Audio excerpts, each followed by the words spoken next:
Even if you're making a short film in Blender, you're gonna need an edit program. I use Final Cut. And in fact, the first couple shots in this film are done entirely in that. Let me show you.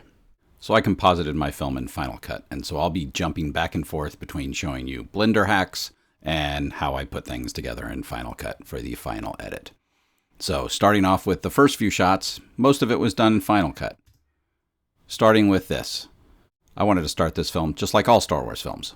So I found this full screen.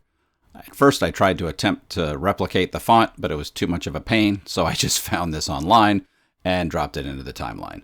After that, we jumped to the Star Wars logo. This is another one I found online.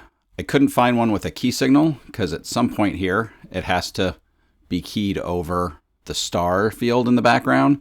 So I wound up taking this and making it a luminance key so you could see the stars. They don't start yet. If you look here in the timeline down here, I fade them in slowly just like they do in the real Star Wars movies. So there they go. They fade in as that flies away and will dissolve off in the distance as the crawl comes in. So the iconic Star Wars crawl.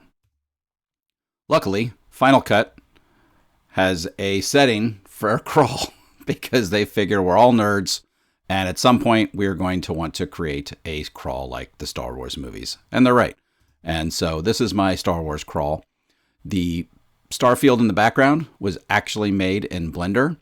It's the first frame of my first Blender animated shot, but this is a still of it. I didn't spend all sorts of time rendering out the star field for, 5 or 10 seconds when I could just take the first frame, match into it, and then start the tilt down from there. And so that's my first few shots, all done in Final Cut with the exception of the star field background.